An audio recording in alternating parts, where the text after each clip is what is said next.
Anggota DPRD Lampung Tengah Dapil 1 menyampaikan kegiatan reses tahap kedua masa sidang kedua tahun 2024 di Balai Kampung Nunggal Rejo, Kecamatan Punggur pada tanggal 18 April 2024. Pada kegiatan tersebut dihadiri oleh anggota DPRD Lampung Tengah Dapil 1, pemerintah Kecamatan Punggur, perangkat kampung, serta warga setempat. Kegiatan reses anggota DPRD Lampung Tengah merupakan kesempatan bagi masyarakat untuk menyampaikan usulan-usulan pembangunan di daerah masing-masing anggota DPRD Lampung Tengah.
Hadirin disilakan duduk kembali.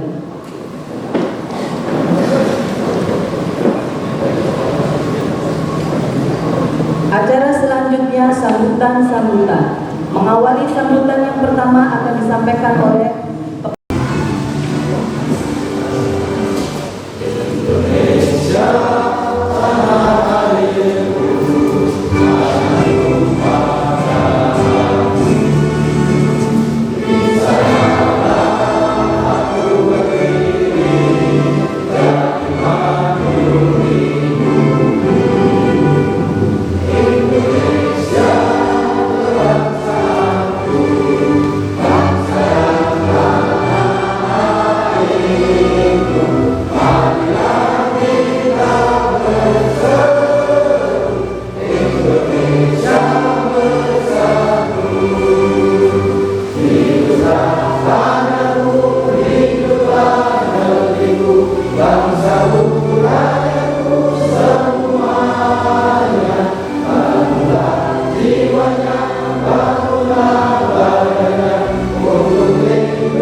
saya menyampaikan permohonan maaf apabila di dalam kami mempersiapkan sarana kelompok nanti Bapak Ibu sekalian.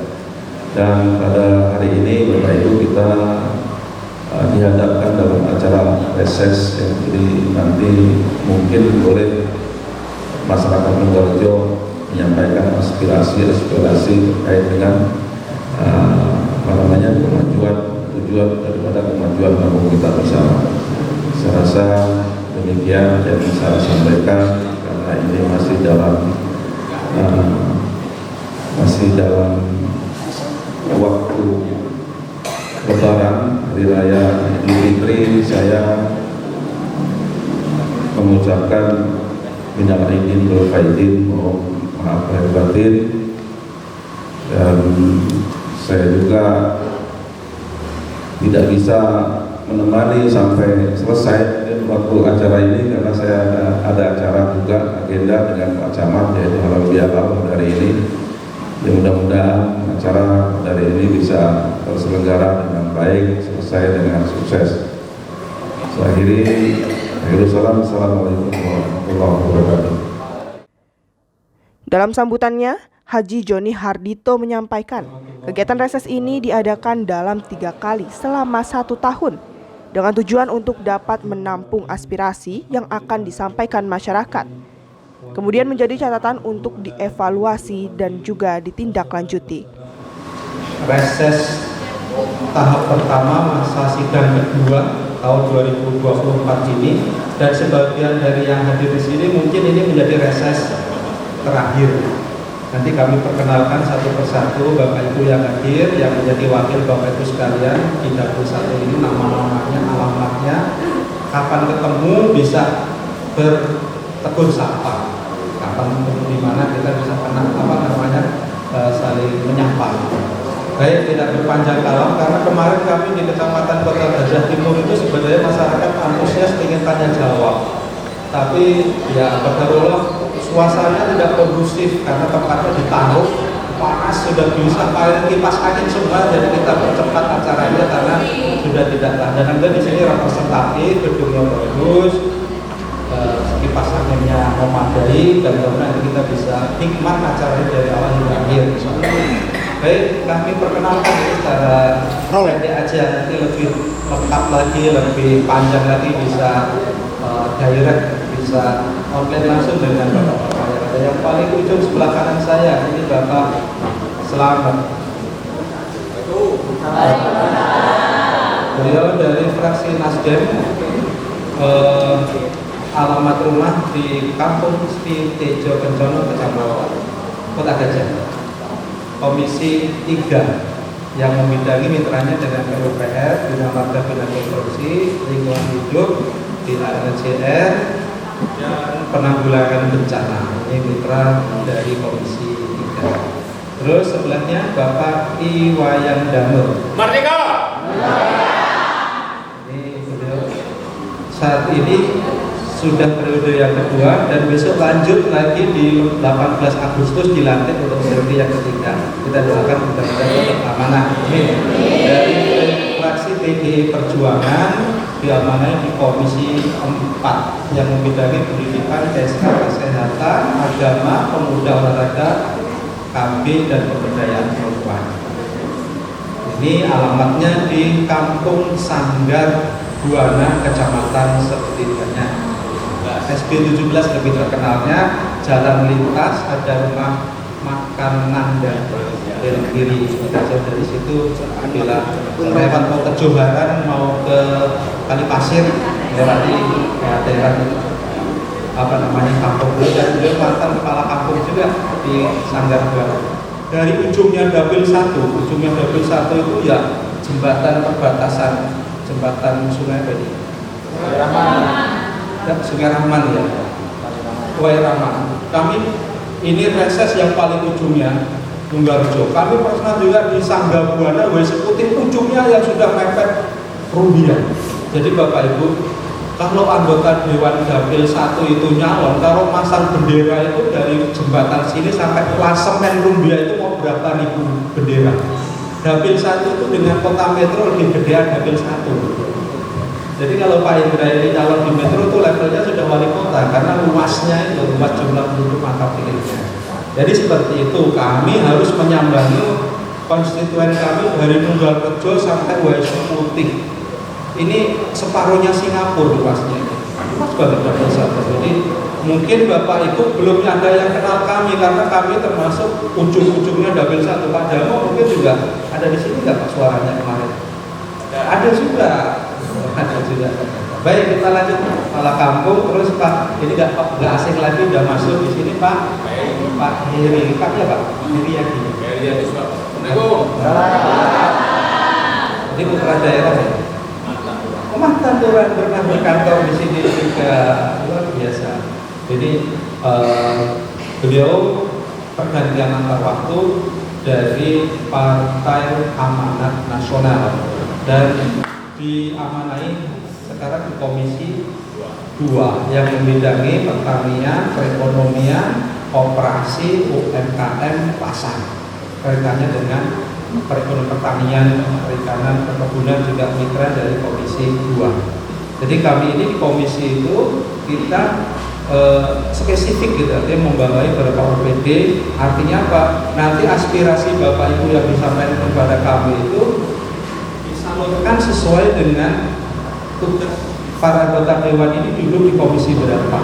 Jadi nanti sama Pak Paryoto dicatat oleh kami ini nanti diperjuangkan dalam anggaran itu sesuai dengan tupoksinya dengan mitra OPD. Baik, yang sebelah kanan saya Bapak Haji Indra Jaya. Assalamualaikum. Ini sudah cukup masyhur ya di Kecamatan Punggur. Beliau ini sekarang masuk periode besok yang kelima. 5 kali anggota DPRD Lampung Tengah. Kita kemarin kita sama-sama dorong bisa jadi ketua DPRD Lampung Tengah. Pecah telur nanti ketua DPRD-nya perempuan, insyaallah. Terus yang sebelah paling ujung ini Ibu Nimade Winarti. Beliau dari fraksi PDI Perjuangan di Komisi 1 yang membidangi politik, hukum, keamanan. Dari kampung ini yang bisa kita angkat, yang bisa kita perkenalkan menjadi ikon, menjadi ciri khas kampung ini. Jadi nanti di sini ada Pak Heri, ada Pak Lurah, semuanya bisa bareng-bareng. Kenapa? Nunggalrejo ini kampung yang berbatasan langsung dengan kota metro. Otomatis ya secara demografi, secara psikologis ini berbeda dengan kampung-kampung yang lain. Dari PA, pendapatan asli kampung juga berbeda dari kampung. Mudah-mudahan itu termasuk kampung mandiri, kampung yang bisa dari bumdesnya, dari pendapatannya bisa digunakan. Seperti kemarin yang viral di kampung di Pulau Jawa itu, kepala kampungnya dari hasil bumdesnya bisa mengasih THR seluruh warganya itu 400.000. Itu kan luar biasa. Artinya bisa menjadi potensi apa yang ada di kampung itu dimanfaatkan sebesar-besarnya untuk kemakmuran warga desa. Dalam reses kali ini, beberapa warga banyak yang mengusulkan pada sektor pertanian yang merupakan sektor prioritas di Lampung Tengah. Sesi tampung aspirasi atau tanya jawab dimoderatori oleh Cecep Jamali. Selengkapnya inilah laporan LDS TV Hana Hairunisa dari Kampung Nunggalrejo, Kecamatan Punggur. Walaupun datang diri senior Formas 1 ini yang saya hormati, di Provinsi hadir tidak ya? Bapak Lurah, Bapak Iskandar, ini mirip Pak Taroci ya? Mirip Pak Taroci, adiknya, kakaknya ya? Bapak itu agak Taroci ya, berarti awet muda Pak. Nanti kita tanya awet mudanya. Jadi dan jajaran-jajarannya yang hormati, ini teman-teman anggota dewan, Pak Satu Kabupaten Tengah yang kami hormati, para hadirin sekalian dan media sampai semuanya yang hadir yang sangat-sangat kami banggakan. Membuat anggaran belanja daerah yang menyusun. Jadi menyusun, kita susun nanti dijadikan peraturan daerah tentang anggaran belanja daerah. termasuk pemasukan dan pengeluaran. Sama-sama menyusun bareng-bareng. Kemudian yang ketiga fungsi pengawasan. Fungsi pengawasan. Jadi apa yang dilakukan oleh eksekutif itu sama-sama kita awasi anggota dewan. Jadi jangan kembali misalnya ini anggota dewan kita ngawasin. Sampai sama-sama ini sama-sama dengan kita bermitra untuk mengawasi pemerintahan. Jadi ketika kita misalkan ada jalan rusak, Pak itu jalan rusak gimana Pak? Itu sebenarnya sama-sama kita usulkan, kita awasi, kita sampaikan kepada eksekutif, gitu ya Pak ya. Jadi saat ini banyak salah kaprahnya. Saya lihat, jadi anggota dewan ketika turun jalannya rusak disalah-salahin. Kita sama-sama di situ punya fungsi pengawasan Pak. Jadi sampean sampaikan, nanti sama-sama kita sampaikan. Kadang-kadang mungkin dari masyarakat tidak sampai, atau kadang-kadang kalau Pak Kepala Desa mau nyampaikan kepada Bupati takut, karena Pak Kepala Desa bawahannya Pak Bupati. Begitupun RT RW takut Pak. RT RW kadang-kadang takut sama Pak Kepala Desa. Kepala Desa takut sama Pak Bupatinya. Akhirnya kan nggak nyampe tuh aspirasi masyarakat. Nah ini sama-sama kita tampung. Sama-sama kita tampung, sama-sama kita awasi. Mana misalkan infrastruktur yang belum sesuai. Jadi harus sama-sama frame-nya ini, cara berpikirnya harus sama. Jadi anggota dewan ini punya 3 fungsi, yang salah satu adalah fungsi pengawasan. Apa yang sudah dianggarkan, apa yang sudah dijalankan, visi-visi dari Pak Bupati dan jajaran-jajarannya, kalau tidak sesuai, ya kita wajib kita tegur. Kita tegur. Nanti saya ketua RT Pak. Assalamualaikum warahmatullahi wabarakatuh. Dari 3 penanya tadi sudah menanyakan hal-hal yang berhubungan dengan budgeting. Di sini saya akan menanyakan hal yang berhubungan dengan legislasi di Lugarjo. Selain terkenal dengan usaha keuangan, ini ada beberapa perusahaan. Dulu pernah saya teman kami ini sudah menyampaikan kepada Pak Camat, tapi saya Pak Camat sudah keburu di perusahaan tersebut ternyata yang bekerja kebanyakan dari luar daerah Pak. Jadi lingkungan tidak diuntungkan dengan adanya perusahaan tersebut. Perusahaan apa itu? Ada gudang, buka gudang Pak. Saya mohon atau kalau tidak ada perda yang mengatur supaya warga yang berada di lingkungan gudang tersebut dapat berbagian atau kerja di perusahaan tersebut Pak. Kalaupun belum ada, tolong diusahakan dibikin perda yang sifatnya menguntungkan warga di sekitar gudang tersebut Pak. Demikian, assalamualaikum warahmatullahi wabarakatuh. Jadi antar kecamatan. Nah di situ tentunya sangat memprihatinkan Pak apabila kita melintas jalan antara Lugarjo sama Bojogadi, batas kota pertama, kedua lintas kecamatan. Nah di situ mungkin itu sangat-sangatlah perlu diperbaiki ataupun bantuan. Jadi mohon kepada Bapak anggota Dewan yang tentunya menerima aspirasi daripada warga, tolong suatu PR untuk Bapak anggota Dewan agar supaya untuk dibangun biar lintasnya mudah gitu Pak. Jadi waktu dulu memang sudah pernah diukur ini calon jalan kabupaten, tapi karena mungkin perubahan bupati sekarang masih terbengkelai, sekarang tolong dipikirkan kembali. Terus yang kedua mengenai menyambung daripada Ibu Kepala Kampung tadi mengenai kesehatan, memang sangat-sangat rawan Bu di antara dusun 1 dan dusun 6 dan lain-lain mengenai penyakit DBD. Di situ kami tolong bagaimana caranya untuk mendapat bantuan fogging. Jadi kalau ada alat untuk fogging itu mungkin bisa teratasi dan kepala dusun aja sendiri bisa untuk mengerjakan suatu penyemprotan apabila sudah ada alatnya. Yang bingung memang tidak ada alatnya fogging itu Pak. Jadi kami mohon tolong untuk perhatiannya daripada Bapak perwakilan anggota Dewan. Terima kasih. Sekian. Saya senang sekali bisa duduk di depan ini ya. Jadi saya nggak pernah bermimpi bos kalian kalau saya menjadi anggota dewan, apalagi menghayal. Tapi ini mungkin garis tangan saya. Jadi ini mau saya sampaikan, anggota dewan itu tetap manusia biasa, ya. Artinya kita semua harus berpikir dari awal. Dewan itu mulai dari mana? Ini mulai proses pencalonan, sosialisasi, dan lain sebagainya. Jadi manusia itu kalau dipernahkan, maka pasti akan membalas juga dengan sama. Ini belajar dulu ke belakang ya. Tadi saya asal Pak Indra.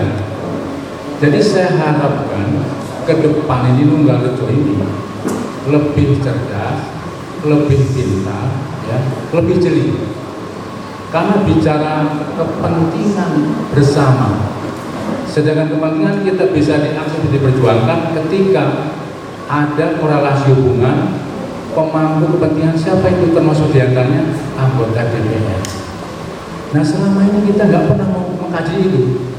Jadi cuma seperti hal yang kecil aja. Milik siapa sih duit? Gitu aja. Ya, terus ribut. Wah, aku itu 300, aku itu 500. Jadi perasaan dia itu pinter kalau dapat 500 itu. Atau membodohi kawannya tuh merasa dia, aku paling pinter, aku luar biasa. Nah ini kembali dulu ya. Nah oleh karenanya ke depan saya berpesan, ya. Memang saya jujur aja di sini suara saya kecil, cuma 300 sekian dari sekian ribu ya. Itulah dinamika politik yang masalah. Jadi nggak ada anomali itu biasanya. Tapi kalau kita sepakat bahwa kita ingin ke depan lebih baik, itu dipenkan dulu. Ojo ngomongin yang itu yang satu item itu dirumuskan dulu bareng-bareng, ya. Itu yang pertama. Yang kedua, ini saya juga memberikan arahan bahwasanya kita semua nggak bisa mengandalkan dari apa yang sudah ada ini.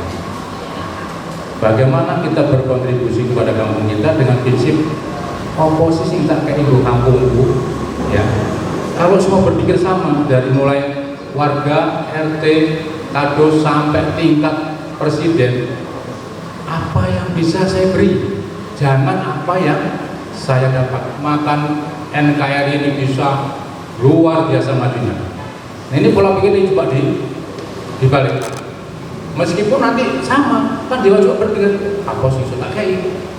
Jadi tidak serta-merta selalu berharap, lupa dengan potensi diri kita yang punya kelebihan masing-masing ini.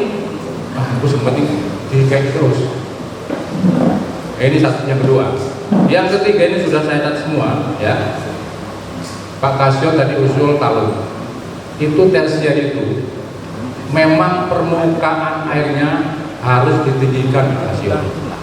Jadi kalau kita sepakat ambil di depan Pak Nyoman itu, ya, itu dianggel sehingga permukaannya naik. Karena untuk turun ke bawah itu kan sawahnya lebih tinggi dari airnya. Bukan sekedar talun aja, itu yang pertama. Terus yang pupuk, ini Bu Yurita ini pupuk Bu Yurita. Jadi saya kira itu nanti panjang-panjang saya mulai berbagian, ya. Terima kasih sekali lagi. Saya mohon maaf nanti bisa langsung dengan saya berhubungan yang kira-kira urgent ya. Terus saya Purna karena saya nggak kerja lagi, tapi kemarin saya sempat dikabarin Haji Surajaya, Mas Heri, besok Lampung Tengah ini pecah jadi 3. Ada Seputih Timur, ada Seputih Barat.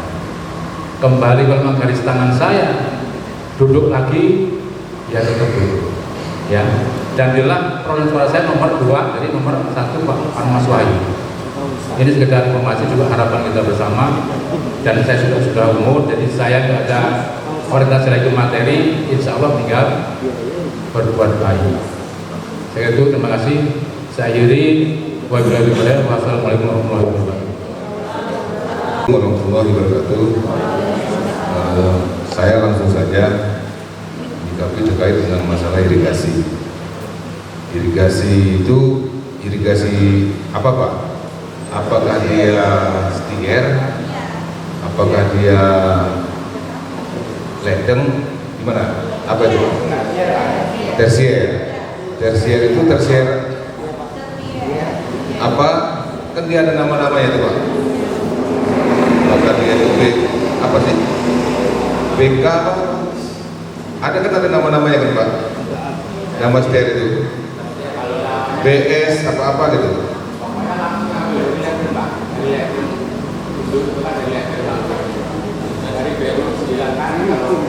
Ada ili-ilinya di sini? Ili-ilinya ada? Coba tunjuk tangan ili-ilinya Pak. Paham ili-ilinya di mana tempatnya? Pak, coba maju Pak, bentar Pak. Maju Pak, bentar Pak.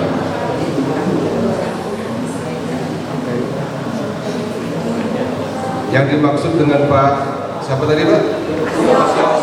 Pak Kasio. Itu di daerah mana Pak? Itu BGS berapa? Ini apa namanya? Stier atau sekunder? Coba dijelaskan. Tersier Pak, tersier dari belakang rumah Pak Edi ini sampai dijelaskan sama Pak Purwoko itu BGS berapa, nanti bisa kami jelaskan di sananya nanti Pak ya. Nah, dia begini Bapak-Bapak, kalaupun sananya itu realisasi, semua ini harus punya tanggung jawab Pak. Punya tanggung jawab, jangan cuma sudah dibangun dibiarkan begitu saja. Ili-ili P3 hanya mau menerima apa bahasanya? Janggol. Jangan hanya bisa menerima janggolnya saja, nggak mau menguruskan itu. Sekali-sekali aja masyarakatnya gotong royong untuk membersihkan itu. Kalau dia nggak dibersihkan, nggak diatur ya bubar, sama-sama bubar. Kalau menunggu pemerintah, ya nggak sampai nanti Pak. Pemerintah nggak mikirin Nunggarjo aja. Bapak bisa bayangkan 311 kampung Tengah ini Pak, mau pengen pembangunan semua, sedangkan anggaran kita ini tidak memadai. Apa yang disampaikan tadi sama Pak Idris, jalan yang menuju Nunggarjo sampai ke PD Widodari 5 kilo. Bayangkan 1 kilo hot mix itu Bapak, hot mix 1 kilo itu 1,5 miliar sampai dengan 2 miliar. 2003 Dinas Bina Marga itu hanya dapat 7 miliar. Itu tersebar di Lampung Tengah. Bapak bisa bayangkan kalau seandainya 5 kilo itu mau ditumpahkan di sini semua, yang lain seperti apa pembangunannya? Ya Pak ya. Jadi kami tetap berupaya, tetap berusaha, enggak kurang-kurang Pak. Kami di DPR ini, semua kawan-kawan ini di DPR ini ketika kami membahas anggaran itu adu argumen segini-segini orang kurang kali Pak. Memperjuangkan aspirasi masyarakat, hasil daripada kami reses ini. Terkadang kami malu. Reses sudah 3 kali, ketemu lagi di sini. Permintaan yang pertama juga belum direalisasi, sudah ketemu reses lagi. Terkadang kami malu. Tetapi apalagi belum seperti itu keadaannya. Keuangan Lampung Tengah ini memang masih belum baik-baik saja. Ya Pak ya. Terus kemudian tadi saya dengar dari Bu Lurah, Nunggarjo ini tidak ada pusdes. Saya sedangkan Nunggarjo ini, kampung Nunggarjo ini dari tahun berapa? Dari tahun 53 belum ada pusdes. Coba syarat pemekaran kampung 1000 jiwa 300 kakak, mempunyai rumah ibadah, mempunyai lapangan, mempunyai sekolahan SD, SMP ataupun SMA. Mempunyai balai kampung, mempunyai fasilitas untuk pembangunan pusdes. Itu syaratnya, Pak. Nah, ini dari tahun 53 tidak ada pusdes. Saya tanya Pak Lurah mantan, saya tanya Pak Heri, pernah ada di sini pusdes? Kenapa nggak digunakan, Bu Lurah?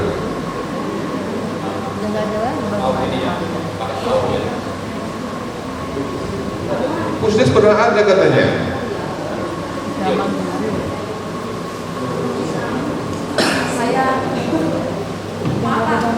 Jadi ketika Pak Lurah dilantik itu memang sudah Bangunan itu dia harus bertambah bukan mengurangi.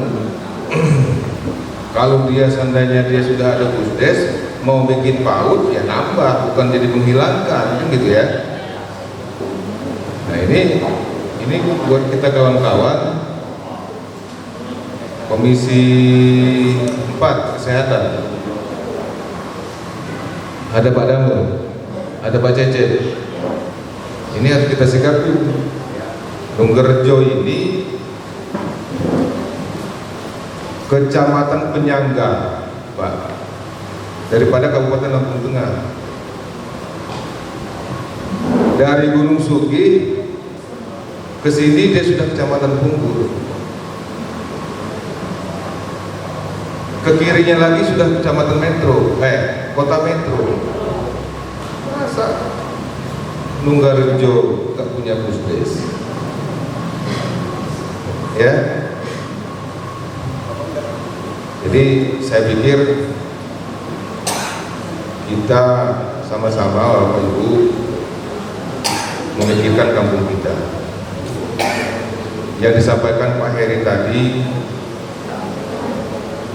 ayolah memilih anggota DPR ini bukan baru kemarin-kemarin aja, sudah sering kali. Tetapi belum ada yang artinya. Saya juga Pak di Nunggarjo ini hanya dapat 26 suara. Kelurahan Nunggarjo ini 26 suara. Padahal saya 2019 kemarin saya 500-an di sini. Karena saya nggak kuat permintaan daripada masyarakat. Jadi saya jujur aja saya katakan, Bu, jadi yang mau memikirkan kampung ini siapa? Kalau masyarakat yang seperti itu, yang disampaikan Pak Lurah, yang saya sampaikan Pak Heri tadi kan itu, Pak. Ini sedikit kita membuka ya Pak ya, sedikit kita membuka wawasan supaya kita bisa paham, bisa mengerti. Mungkin itu saja Bapak-Bapak yang bisa disampaikan. Nanti terkait dengan masalah yang lain, ada pertanyaan-pertanyaan dari masyarakat tadi terkait dengan pupuk segala macam, nanti bisa ada yang menyikapi. Terima kasih. Wassalamualaikum warahmatullahi wabarakatuh. Warahmatullahi wabarakatuh. Saya akan menanggapi Bapak Asio ya Pak ya. Memang Pak, kalau Nunggarjo itu pengecernya sebetulnya tadinya dua. Satu Pak Saidin ada di belakang Tanggulangi. Karena dia resign, digantikan dengan Pak Nardi. Lah Pak Nardi sekarang sakit, jadi punangannya Pak Nardi itu dijadikan satu dengan Pak Mustafa. Gitu loh, Pak ya sementara. Jenengan tahu juga kan Pak, sulitnya pupuk itu cara penebusannya, saya kira Bapak udah tahu sebagai reporter. Nah untuk itu nanti kalau untuk penggantian penambahan pengecer nanti ada Pak, mungkin saya kasih dengan Pak Heri mantan lurah ini untuk Nunggarjo, nanti dia dapat dia di sini, yang satu nanti di sana. Mau ya Pak ya? Mau kan? Itu Pak ya. Terus kalau masalah besarnya penebusan per hektar, Bapak kan udah tahu sendiri. Penebusannya Bapak saya kira kira udah tahu juga ya Pak ya. Mungkin Bapak udah tahu dari Gapoktan penebusannya bagaimana, itulah penebusannya Pak. Tapi ini untuk ini Pak, untuk tahun ini penambahan pupuknya besar Pak. Kita mungkin dapat penambahan pupuk, gak akan kekurangan pupuk Pak. Asal semua saya minta masuk di RDKK. Kalau nggak masuk di RDKK kan nggak mungkin dapat pupuk, ya kan Pak? Bapak tahu sendiri kan. Saya kira itu aja jawaban saya untuk Makasio, dan saya alihkan dengan Bu Lurah ya Bu ya. Tadi Bu Lurah minta apa Bu? Mesin jahit. Kita dari distributor tidak ada bahasa harus memberi saya, cuma kita diberi. Ya dia kan sebagai ikut pengecer. Kalau memang mau ke kita ya monggo. Tapi kenyataannya saya pun nggak dapat suara, hanya ketimpa yang 150 ribu Pak. Mungkin Bapak tahu sendiri, ya. 100 ribu, 200 ribu, sedangkan saya cuma bisa 50 ribu. 50 ribu itu nggak kepake, makanya saya suaranya nggak begitu banyak. Di Nunggarejo juga saya nggak tahu dapat berapa Pak, mungkin 15 sama dengan Pak Indrajaya. Padahal saya distributor pupuk itu ya Pak ya. Tapi saya nggak kesel. Yang penting tetap pupuknya tetap saya jalankan Pak. Oke, ngoten aja. Terima kasih. Wassalamualaikum warahmatullahi wabarakatuh. Bu Lurah, masalah apa lagi? Puskes ya? Ya. Jadi terkait masalah kesehatan, nanti kami di Komisi 4 akan sharing dengan Dinas Kesehatan, akan kami sampaikan ya sesuai dengan permintaan Kampung Nunggarejo. Ya sudah tercatat Ibu ya. Jadi terkait masalah hal lain, tadi kelangkaan pupuk sudah dijawab, mudah-mudahan pupuk nggak langka lagi, ada peningkatan kata Bu Yurita ya. Harapan kita bersama, kita berdoa ya agar semuanya kembali normal setelah pemilu ini. Apapun hiruk pikuk kemarin ya, jadi pemilu sudah usai, kembali kita bersama-sama bergandengan tangan membangun kampung kita ya, agar ke depan lebih maju lagi. Saya rasa pertanyaan yang lain sudah tadi terjawab terkait dengan kesehatan. Kami dengan Pak Cecep akan perjuangkan itu ya. Saya rasa demikian, terima kasih. Yang disampaikan Bapak Idris tadi, artinya di Nunggarejo ini sudah tersebar DBD. Udah ada hasilnya Pak, dari rumah sakit menyatakan DBD.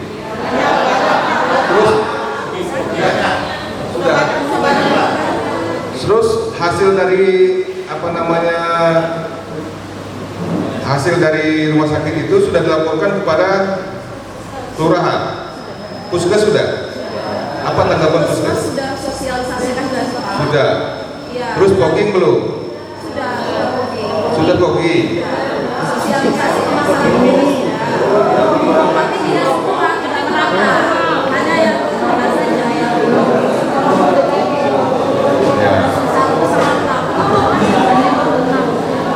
daerah Pak Idris sudah dipoking? Sudah.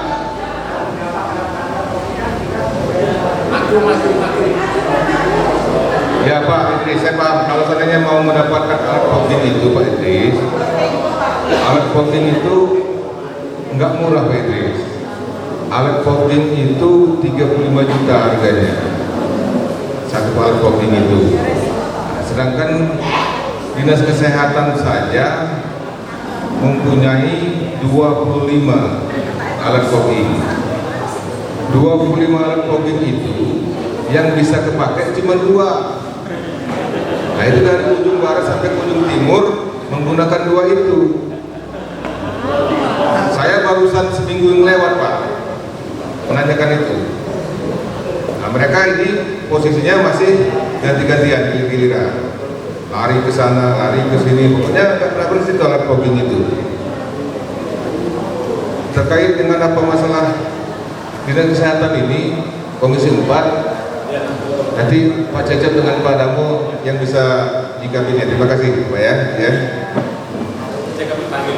Terima kasih Pak Sunardi ya, Pak RT, terkait dengan perusahaan yang belum bisa memberdayakan warga lokal.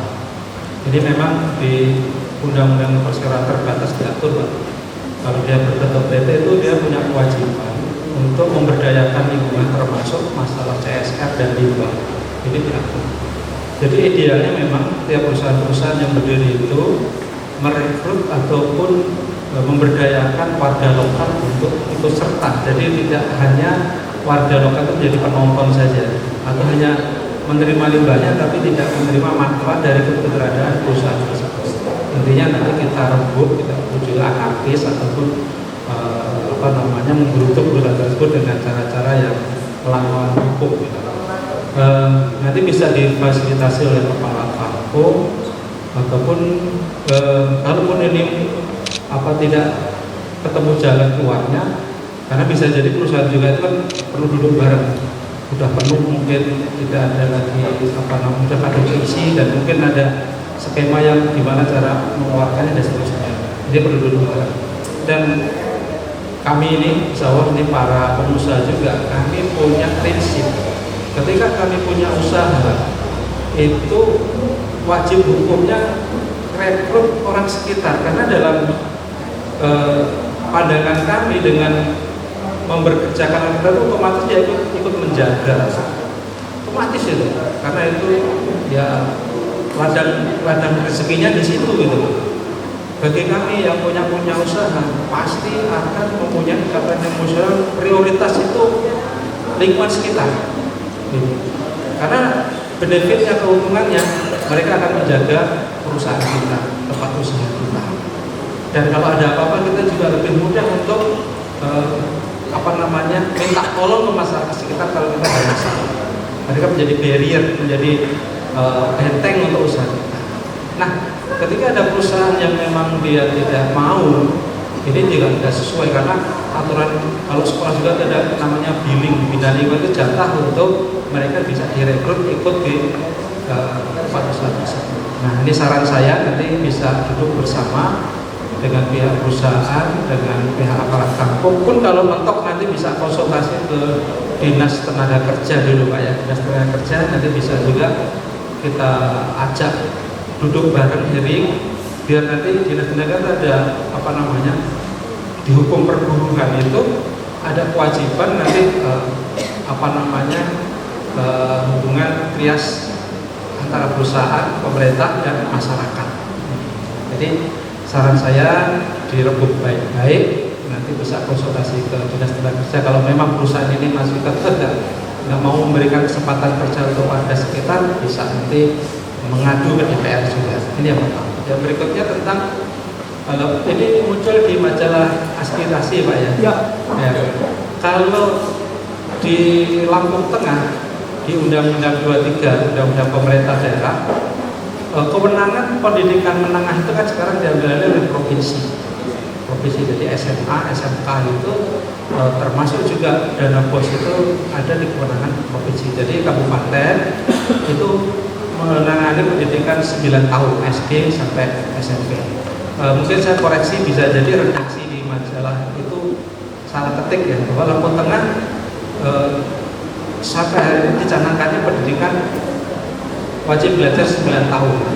Kalau yang 12 tahun itu adalah visi-misinya dari provinsi, karena mereka sampai ke level SMA, dan kewenangannya anggaran 20% yang digunakan untuk pendidikan wajar 9 tahun itu adalah di pendidikan dasar dan SMP, SD, SMP.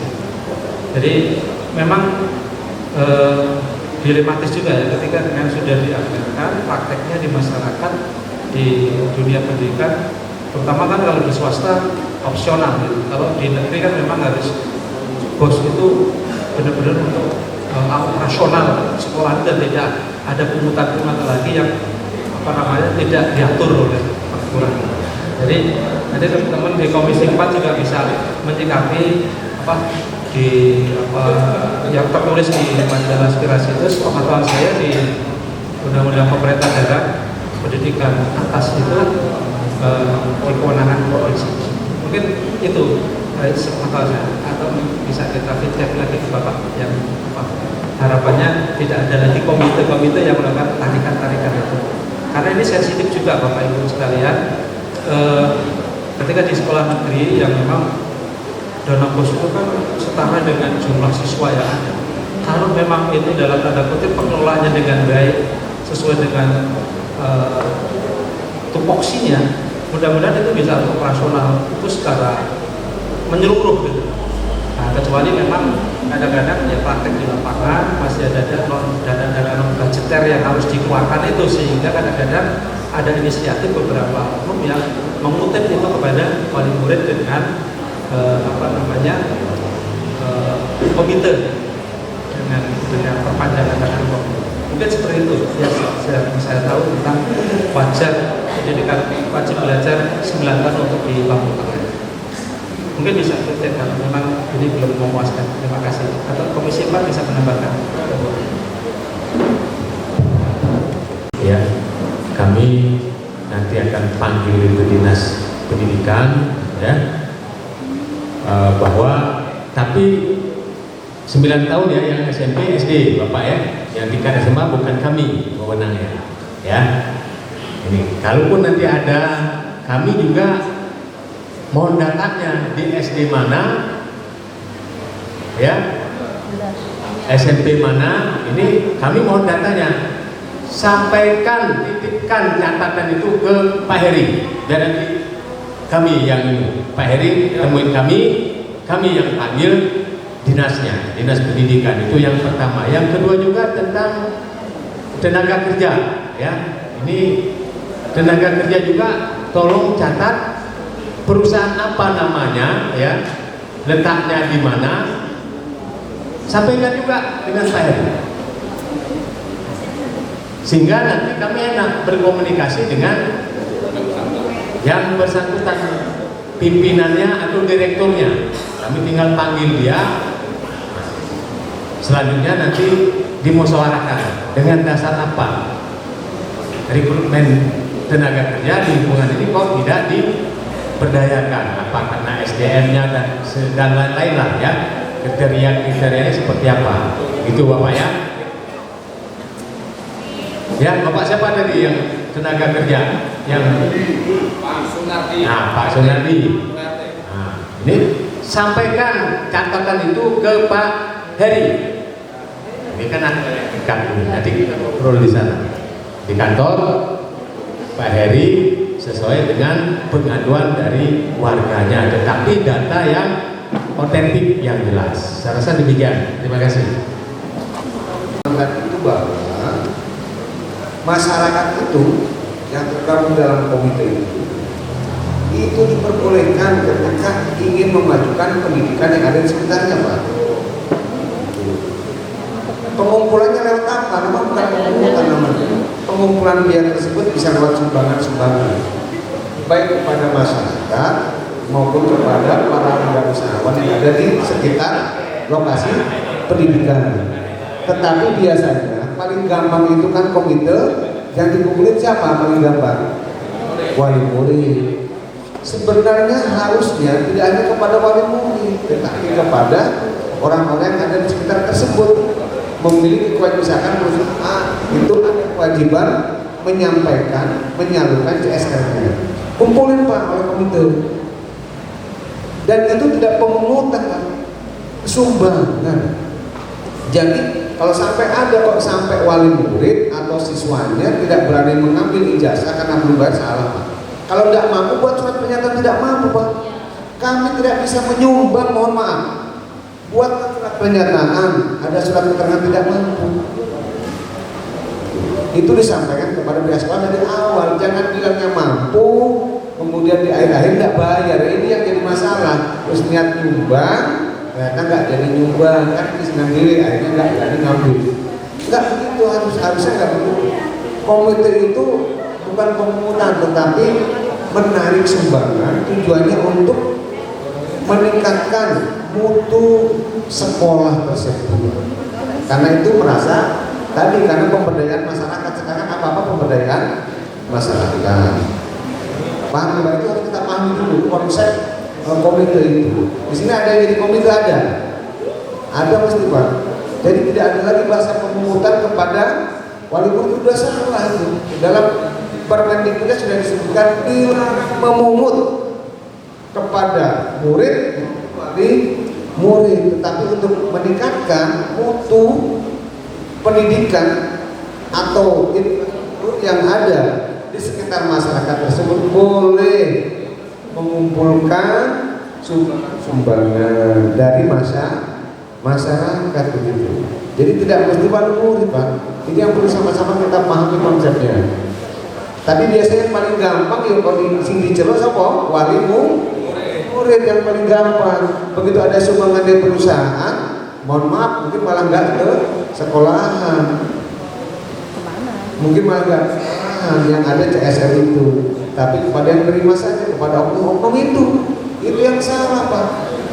Justru yang harus dikencangkan, yang harus dimaksimalkan sumbangan-sumbangan dari pengusaha-pengusaha gitu.